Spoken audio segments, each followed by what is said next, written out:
أشهد أن لا إله إلا الله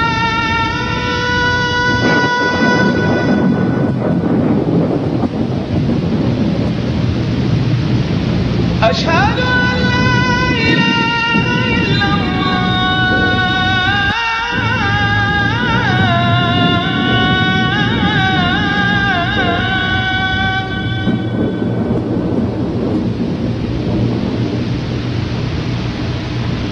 أشهد أن محمدا رسول الله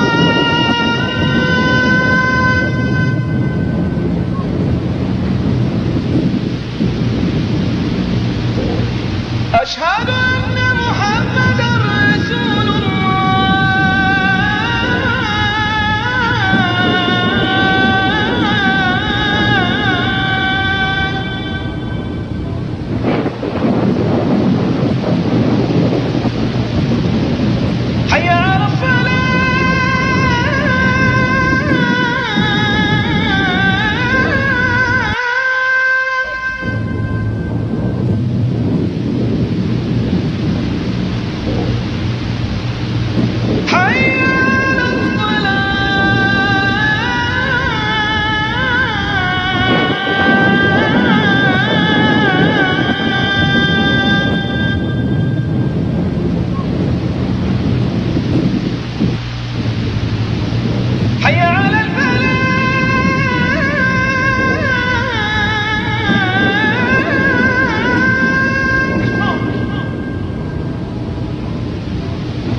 شريك له وأشهد أن محمدا عبده ورسوله أما بعد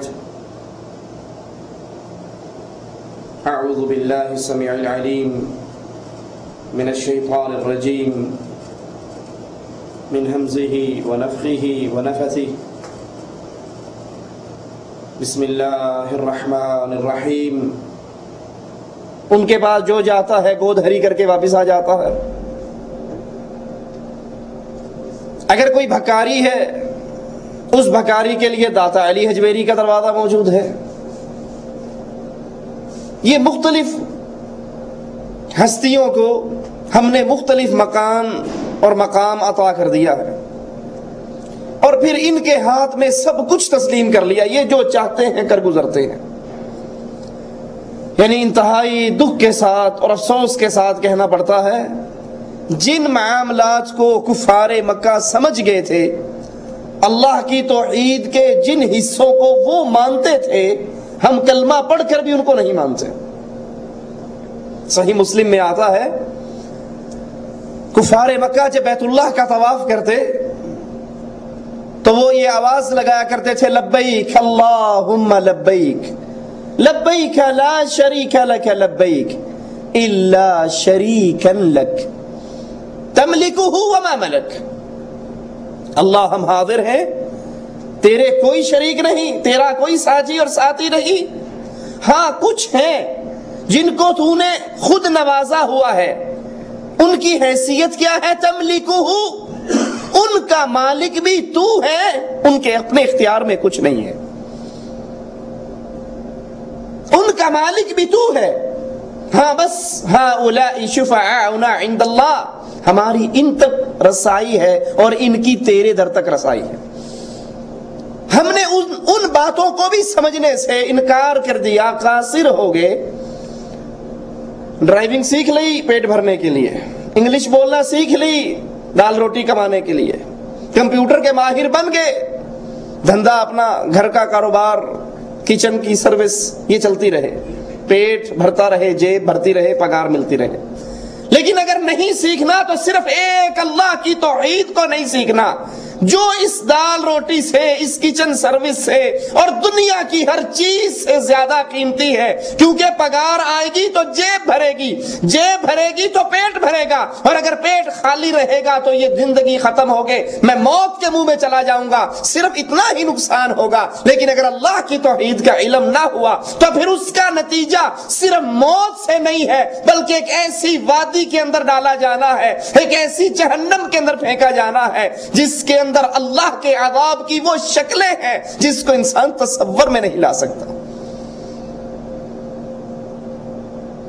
وَسِيقَ الَّذِينَ كَفَرُوا إِلَى جَهَنَّمَ زُمَرًا، اہل شرک کو، اہل کفر کو، اہل نار کو جہنم کی طرف چلایا جائے گا. وہ دروازوں پر پہنچیں گے، دروازے کھول دیے جائیں گے، ان کے سامنے جہنم کی دہکتی ہوئی آگ، کھولتا ہوا پانی، تھور کا کڑوا ترین درخت، جس آگ پہ ان کی چمڑیاں جلیں گی. بدل اللہ جلودا غیرہا، چمڑیاں اور آ جائیں گی، عذاب کم ہوگا اور بھڑکا دیا جائے گا. موت کی تمنا کریں گے، لا يموت فیہا ولا یحیا، تو موت ان کے قریب بھی نہیں آئے گی.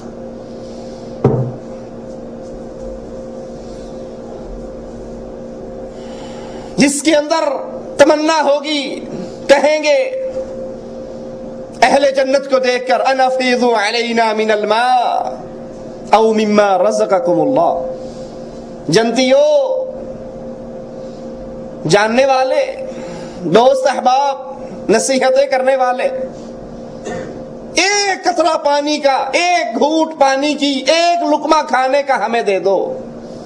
تم شہد پیتے ہو، تم دودھ پیتے ہو، تم ٹھنڈا پانی پیتے ہو، تم جنت کے میوے کھاتے ہو، اور ہمارے لیے پینے کے لیے پیپ کے پیالے، کھانے کے لیے زہریلا کڑوا تھور کا درخت. آگ کھاتے ہیں، آگ میں رہتے ہیں، چمڑیاں جل جاتی ہیں، مالک اور چمڑی چڑھا دیتا. یہ وہ توحید ہے جس کو سمجھیں گے تو اس آگ سے نجات ہے، اور اگر نہیں سمجھیں گے تو پھر ہمیشہ کی جہنم، خالدین فیہا ابدا، اس کی ہمیشگی ایسی کہ موت کو موت آ جائے گی، پھر کسی کو موت بھی نہیں آئے گی.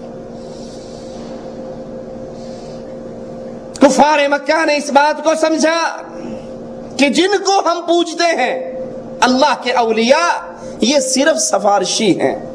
ہم نے اس بات کو اور اس عقیدے کو نہیں سمجھا، ہم نے سارا کچھ ان کے حوالے کر دیا کہ یہ جو چاہتے ہیں کر گزرتے ہیں، اور جو یہ کرنا چاہیں اس میں کوئی رکاوٹ نہیں ڈال سکتا. وہ سنی ہوگی آپ نے، انڈیا پاکستان والوں نے بڑی مشہور قوالی ہے، جہنم میں تو کیا میرا سایہ بھی نہ جائے گا، کیونکہ غوث پاک سے یہ دیکھا نہ جائے گا. یہ غوث پاک، یہ بابا جی، یہ پیر جی، یہ شاہ جی، یہ حضرت جی، یہ اولیاء اللہ، یہ بڑے پہنچے ہوئے ہیں، یہ بڑی طاقتوں کے مالک ہیں، یہ جو چاہتے ہیں کر گزرتے ہیں. پاکستان کے ایک بریلوی مولوی صاحب کی تقریر میں سن رہا، اس نے کہا ہمارے بزرگ جہنم کے کنارے پر خیمہ لگائیں گے اور اپنے مریدوں کو پکڑ پکڑ کر، جن کو فرشتے جہنم میں لے جا رہے ہوں گے، ان کو پکڑ پکڑ کر چھڑا کر جنت میں بھیجتے جائیں گے، کیونکہ یہ مختار کل ہے، ان کی زبان سے جو نکلتا ہے پورا ہو جاتا ہے. ایک شاعر اسی لیے کہتا ہے نا، خدا کے پلے میں سوائے وحدانیت کے کیا رکھا ہے، جو لینا ہے وہ لے لیں گے در مصطفیٰ سے. رب کے پاس کیا ہے؟ بس توحیدی ہے نا، وحدانیت ہی ہے، باقی اس نے سارے اختیار اپنے چھوٹوں کو، اپنے نیچے والوں کو ان میں بانٹ دیے ہیں. اب اللہ کے پاس کوئی اختیار نہیں ہے. خدا کے پلے میں سوائے وحدانیت کے کیا رکھا ہے، جو لینا ہے وہ لے لیں گے در مصطفیٰ سے. مختار کل صرف ایک اللہ. مالک کہتا ہے نبی ان کفار مکہ سے پوچھئے وَمَن يُدَبِّرُ الْأَمْرَ، اس زمین و آسمان کا نظام چلانے والا، اس دنیا کے اندر جو چاہے کر گزرے، یفعل ما یرید. کوئی اللہ کو پوچھ نہیں سکتا. لا یسأل عما یفعل وہم یسألون. اللہ کہتا ہے میں جو چاہے کر گزروں، مجھ سے کوئی پوچھ نہیں سکتا یہ کیوں کیا. وہم یسألون. اور اللہ جس سے چاہے جو چاہے جب چاہے پوچھ لے، کیونکہ مختار کل وہ صرف ایک اللہ کی ذات ہے. دیکھیے رسول اللہ صلی اللہ علیہ وسلم نے صرف اتنا ہی کہا تھا نا کہ آئندہ شہد نہیں کھاؤں گا. یہ تو نہیں کہا کہ شہد حرام ہے، صحابہ تم بھی نہ کھاؤ. صرف اپنی ذات کے بارے میں حرام ہونے کا اعلان نہیں کیا، ناپسندیدگی کا اظہار کیا کہ آئندہ نہیں کھاؤں گا. اللہ عز و جل نے فوراً پوچھ لیا لِمَ تُحَرِّمُ مَا أَحَلَّ اللَّهُ لَكَ. جس کو اللہ حلال کرتا ہے تم حرام کرنے والے کون ہوتے ہو؟ تم بین لگانے والے کون ہوتے ہیں؟ مالک نے اس کو حلال کیا. یہ تو نبی کا معاملہ ہے، اور ہمارا معاشرہ، ہماری برادری، ہمارے لوگ، ہماری پہچان والے، ہماری دوستی والے، ہمارے کاروبار والے، ہمارے رشتہ دار، ان کے عقیدے، ان کی جماعتوں کے عقیدے، ان کے بڑوں کے عقیدے وہ دو ٹوک اعلان کرتے ہیں کہ اب اللہ کے اختیار میں کچھ نہیں. یہ پیر، یہ فقیر، یہ بزرگ، یہ ملا، یہ شیخ جو چاہتے ہیں ان کی زبان کا نکلا ہوا جملہ تبدیل نہیں ہو سکتا. یہ ہمارے ہاتھ کے اندر ملفوظات احمد رضا خان صاحب بریلوی، اس کا صفحہ نمبر 30 اسی عقیدے کو بیان کرتا ہے. کہتے ہیں سید محمد یمنی ان کے ایک صاحبزادے مادرزاد ولی تھے. مادرزاد کا مطلب سمجھتے ہیں؟ پرانی اردو ہے، بالکل ننگے، جن کے جسم پہ کپڑا نہیں ہوتا، اسے کہتے ہیں مادرزاد. مادرزاد ننگے. وہ ننگے ہونے کے باوجود بھی ولی تھے.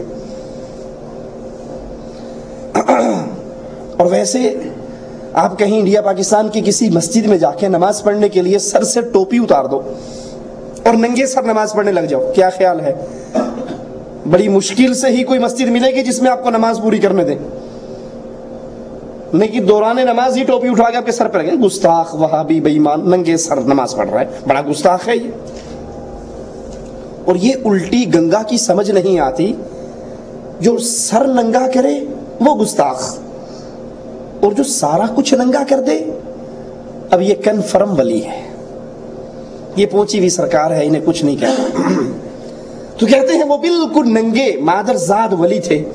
ایک مرتبہ جب عمر بھی ابھی چند سال تھی، ابھی ولایت پہ نہیں پہنچے، بڑی بڑی تصوف کی سیڑھیاں پار نہیں کی، ابھی ابتدائی عمر میں چند سال ان کی عمر تھی، باہر تشریف لائے، اپنے والد کی گدی پر بیٹھے اور ان کے کاتب سے، لکھنے والے آدمی سے کہا لکھو فلان فی الجنہ، فلاں آدمی جنت میں جائے گا، لکھو. اس نے لکھنا شروع کر دیا، بہت سارے لوگوں کے نام لکھوائے کہ وہ جنتی ہیں. پھر فرمایا لکھو فلان فی النار. اب دوستیوں کی لسٹ بن رہی ہے، پہلے جنتیوں کی بنی کہ فلاں دوزخ میں جائے گا. انہوں نے لکھنے سے ہاتھ روک لیا. آپ نے فرمایا لکھو، پھر کہا لکھو. وہ ڈر گیا، نہ لکھا. تو آپ نے کہا اچھا تو نہیں لکھ رہا، انت فی النار، اب تو بھی آگ میں ہی جائے گا، اب تو بھی آگ میں جائے گا. اتنی دیر ہوئی کہ حضرت والد محترم سید یمنی صاحب باہر تشریف لائے اور یہ روتے ہوئے ان کے پاس پہنچ گئے کہ حضرت مجھے آپ کے چند سالوں کے چھوٹے سے بچے ننگے مادرزاد ولی نے فلاں فلاں فلاں کا نام جنتی لسٹ میں لکھوایا تو میں نے لکھ دیا. پھر کہا لکھو جہنمی فلاں ہے، آگ میں جائے گا. تو میں نے جہنمی لکھنے سے انکار کیا تو انہوں نے مجھے بھی کہہ دیا انت فی النار، تو آگ میں جائے گا. تو اس کے والد صاحب کہنے لگے اچھا یہ بتاؤ انت فی جہنم کہا تھا یا انت فی النار کہا تھا؟ کہا نہیں حضرت، جہنم نہیں کہا، انہوں نے نار کہا تھا. کہا میں اس کے کہے کو بدل نہیں سکتا، اس نے اب جو کہا ہے وہ تو ہو کر رہے گا. تجھے اختیار ہے چاہے دنیا کی آگ میں جل کر بابا جی کا کہاوا پورا کر دے یا جہنم کی آگ میں جلنا. اس نے کہا نہیں حضرت میں تو دنیا کی آگ میں ہی جلوں گا.